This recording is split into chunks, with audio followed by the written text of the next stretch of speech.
Ciara, I'm actually going to jump straight in with yourself, and in true Leitrim fashion, I found when I was chatting to Ciara earlier, I discovered that her father Joe was my manager for many years when I was playing with Leitrim. So that's and another teammate is on videography, Brian, a former teammate, Brian Degnan. So that's how we do things in Leitrim. We keep it tight and cosy. Ciara, just for full disclosure, you are an architect as well, so we're in very good hands here. Tell us a little bit about the property that you have used the grant scheme for. So I bought a house in the town centre in Carrick, just behind the church in St Mary's Close. It's a 1960s bungalow, and it hadn't been occupied for about 8 years, and the previous owner was 102 years old. That's amazing. Fantastic. And yeah, so I started work, I guess, last January, and currently living in it since October. And you were living in Dublin at the time, looking to move home. How big of a decision was it for an Eslin woman to buy a house in Carrick-on Shannon? Not too controversial. No. So I was working in Dublin during COVID, and kind of understanding the small constraints of apartment living and the opportunity potentially to take on a project at home. So I called my boss and asked him would he think it possible for me to work fully remote. So I moved back. So I actually found the property was the second house that I looked at when I was in Leitrim, and bought that. Now I did have a year to wait because the probate system, so the lady who owned the property had passed away, so it just took some time to go through the system. And then once it went through, I applied for I actually applied because the grant had just been announced, and I wasn't sure if it was kind of my property would be considered. And then I had to wait probably until January then to start the work, just January of last year. And did the grant come across your radar through your professional work, or was it something, had you heard about it just through general publicity? Yeah, so I did study the Masters in Urban Regeneration and Development, so I did have kind of a idea that these grants were coming on stream. But yeah, it was well publicised, to be honest. So, and it was easy to kind of contact the council, and they were back to respond quite quickly. Fantastic. And generally, would you have been familiar with grant applications before, or no? Actually, I worked in the private sector when I was filling out the forms, so it was kind of all new to me. So and how did you find the process? I actually joined loads of the Facebook online portals, and there was a lot of kind of discussions there about other people's experience.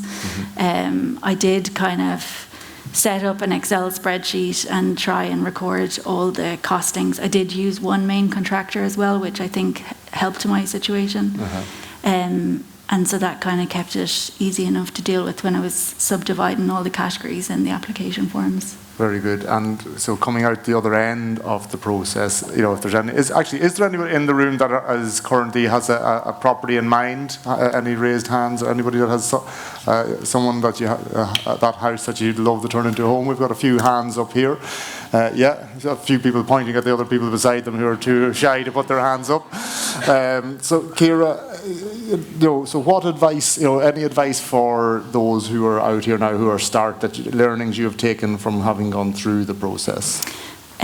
Well, I guess to go back, I was looking at opportunities for projects or houses to take on, and kind of my kind of key kind of thinking was I want a house that has nice proportions, or start with the kind of basic structure, and you kind of have to see beyond potential rot or potential issues, and then location for me, because I had lived in a city. I wanted to kind of live close to a town where it was kind of active and I wouldn't have to drive everywhere, so it's for me that was the kind of first step. And then the whole having a garden was also another kind of consideration, and then when you're kind of, I guess I engaged a builder to get his advice on the kind of the structure and the integrity of the building to start with, and then from there I kind of wrote out a list of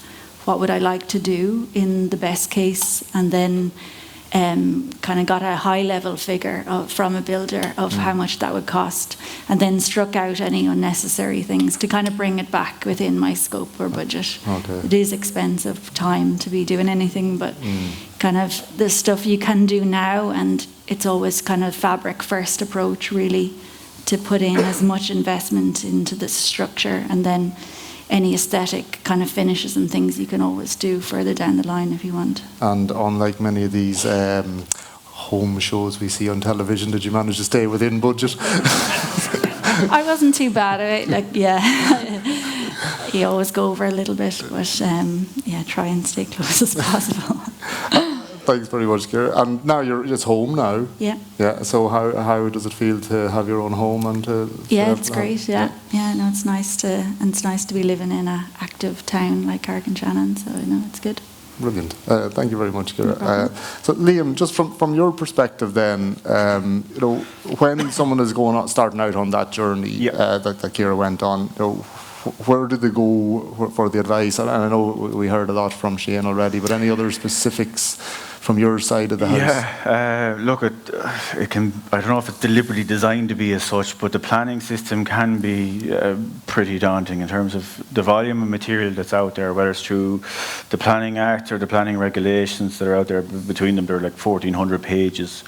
That's not even counting other, ministerial guidance and government guidance and county development plans. So there's a huge volume of material out there, but if you're, depending on your, I suppose, familiarity with the planning process, a good one-stop shop is the Office of the Planning Regulator.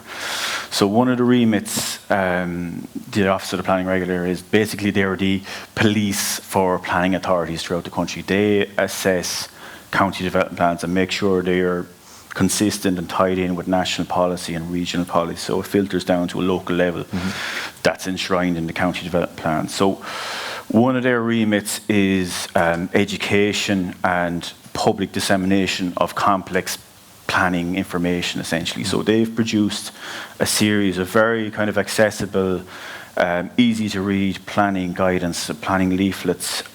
So they'll address a number of topics throughout the planning, an overview of the planning system itself, an overview of the application process, protected structures, and numerous kind of different elements. But one that I suppose is pertinent to this discussion in relation to restoring homes and is a planning leaflet called A Guide to Doing Work Around the House. Now, despite its name, it's not how to empty a dishwasher or how to mow a lawn or something like that. That'd be useful for a few men in the room. Well, exactly, yeah. But it does give kind of good steer on what works can and don't need planning permission. So there's not all development needs planning permission. There are, as Shane has touched on, in terms of exempted development provisions available there in the legislation. So yeah, I think it's a good one-stop shop for anyone who's looking at restoring homes or extending homes.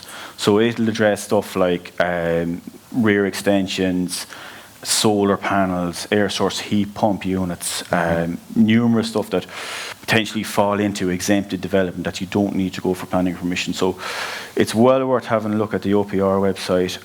Our own website, leitrim.ie, the planning section on that provides similar kind of overviews of the process itself.